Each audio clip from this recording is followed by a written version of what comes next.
Good morning, students. Welcome to your live classes. I am Fatima Maskati, your school counselor. Our topic for today is sexuality education. We will be discussing certain points that we've come across while we've interacted with you in the past 6 months. So then let's begin and hope you enjoy your day. Thank you. Okay, so let us summarize the question by addressing a few important points that we came to know from this. The first thing is that the testicles are the sperm manufacturers. That is the one important point. Second thing is that its skin layer is made of scrotum. The third thing is that male produces sperm all their lives, while women they stop producing their eggs at the age of 40 to 45 years. Testicles also produce the hormones called testosterone, which I think we forgot to discuss. But yes, they also produce the hormone called testosterone. And due to the internal effects, the signs of manliness like growing a beard, having a thick voice and all of that, they start developing. So these are the important points that we come to know from the question that Lubaina has addressed over here. Alright, so let's move on to the next question that you have. Yeah, so the next query which they had is that what is semen and from where does it flow? Okay. Right. So would you like to say anything else on that? According to me, like my knowledge, semen is something at the time of ejaculation, the white fluid comes out, which is known as semen, which has sperms in it, Okay. which contains sperms in it. Yes, that's true. Yeah. And semen is a thick whitish fluid, which has a lot of, which I think which may come out as a surprise, that it has a lot of proteins and minerals in it. And the substances in it has proteins and minerals, and also the substance contains acidic properties, which is also one thing that we can say. And yes, so the semen, from where does it flow? Again, the answer is that it's mainly produced in the prostate gland. Right, so one thing that we can know, and at the time of ejaculation, the fluid and sperms from the nearby glands also mingle with it, and it is mainly the white thickish fluid which comes out, which also has sperms in it. So yes, that is semen, and that is from where it flows. Alright, so that helps, right? Alright, so Lubaina, I had one more question which one of the students asked me, was that how much sperms and semen is ejaculated at one time? So do you think this is an important question to address? Of course, yes. So then how much a male produces sperms is a normal healthy man ejaculates 5 to 10 ml of semen. Okay. And if you count sperms, then it is up to 75 to 90 lakhs. Okay. Yes. But I think continuous intercourse and masturbation results in lessening the sperm count, Exactly, right? Is what exactly. I know. Okay. And if intercourse takes place more than once, like during the course of one night, then semen is less and it takes longer to ejaculate, right? Correct. You agree? Okay. So that is one thing.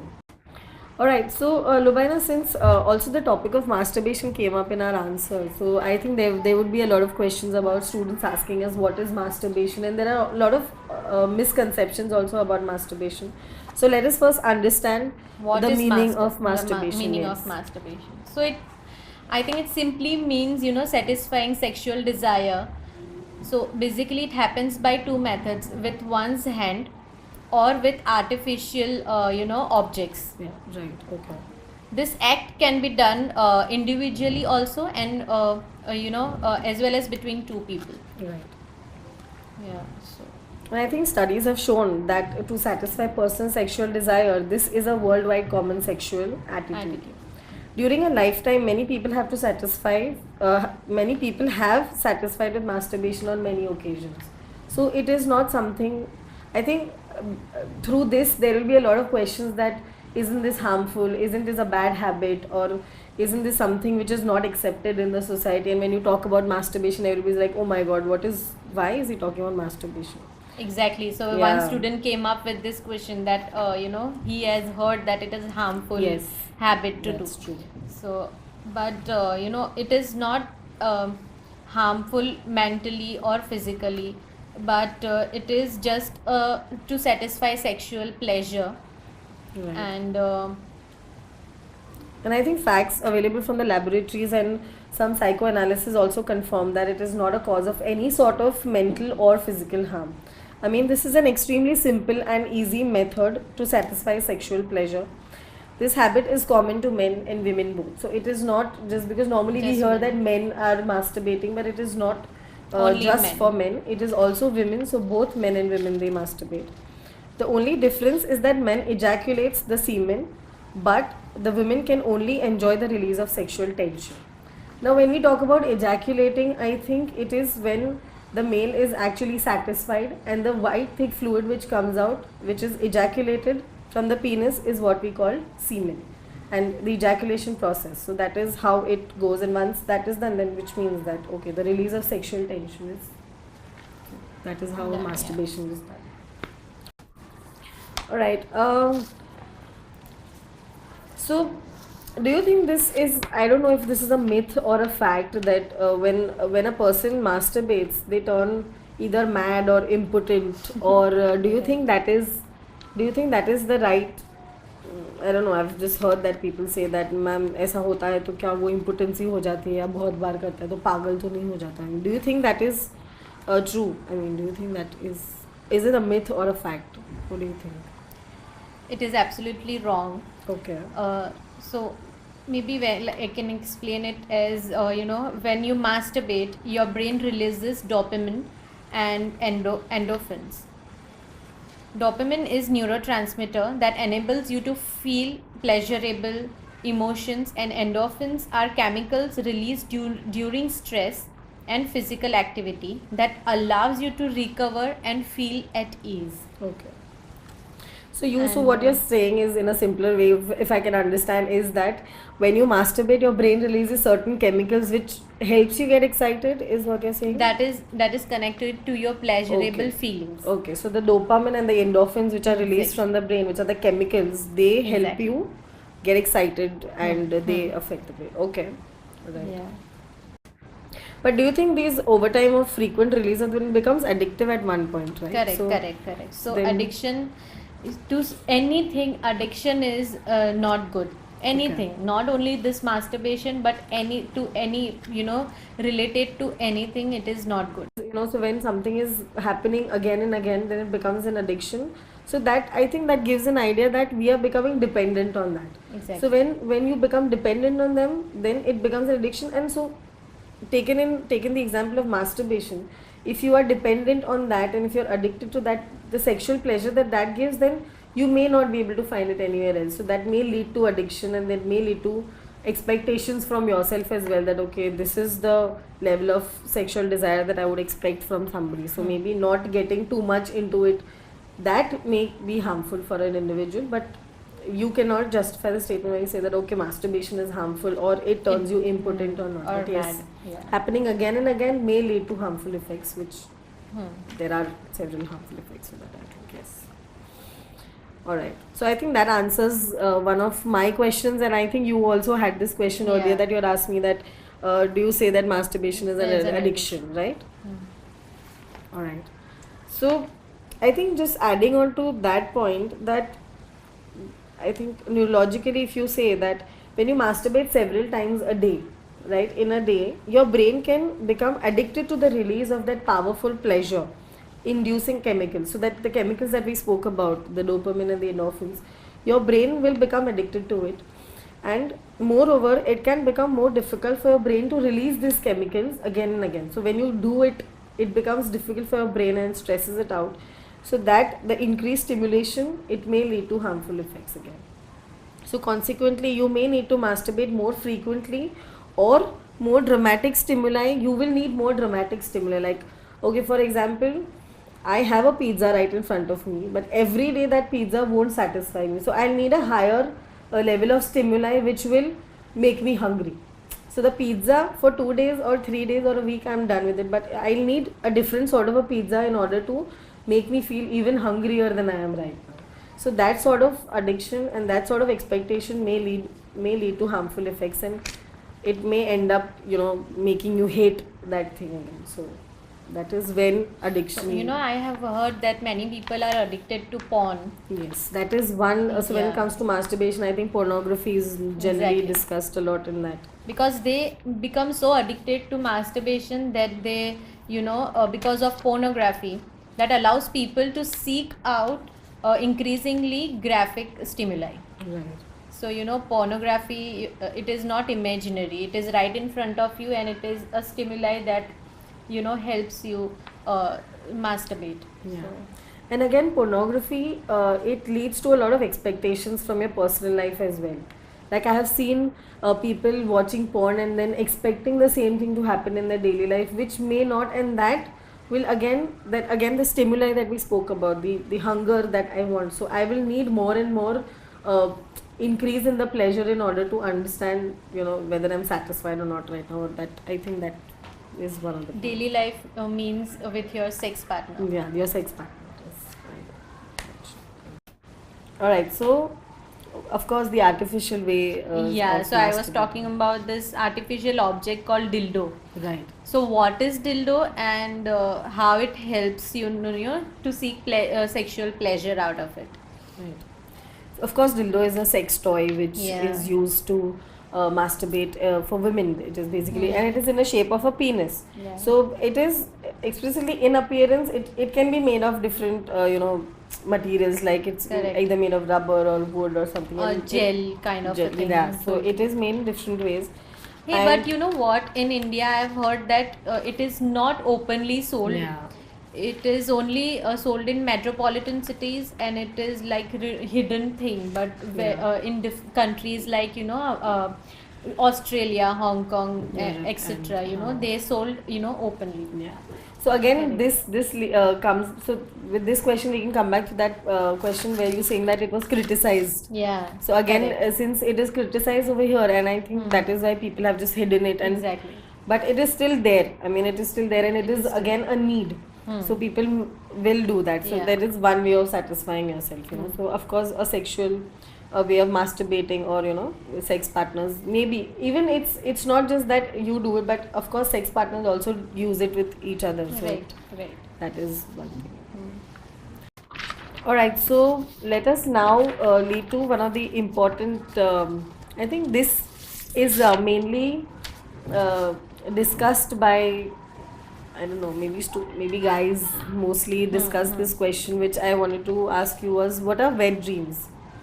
So normally they call it a nightfall or wet dreams or nocturnal emissions, which is one of the term used scientifically. So nocturnal emissions is what doctors use for that.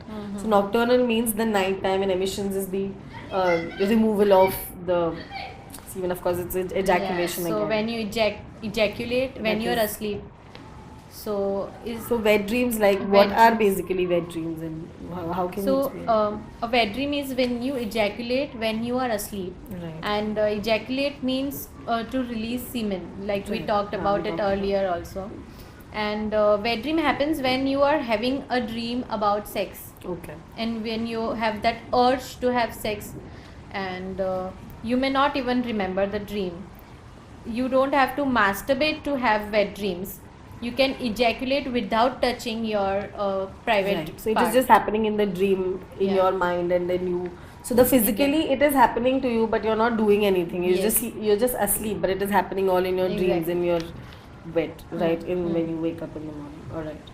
So what causes wet dreams? Like what are the causes mainly? Because of course now we know what wet dreams are. Like of course it is when you're asleep, but then what causes that? Because so is it? So what you're trying to say, and what I can understand is that so what causes wet dreams is again when you hit puberty and when your body starts developing testosterone, And- because of which sperms start developing, and Right. that is when you are ready to have a baby Have a with baby. somebody. Okay, and that is when this happens. Okay. So during puberty, you'll start having erections at all different times of the day, in school, while you watch TV, in the shower, and you can even have an erection when you sleep. All right. Semen can build up inside your body. One way that semen gets released is with wet dream. Okay. Yeah. And I think when you said that you can have erection anytime, and a lot of students have Yeah.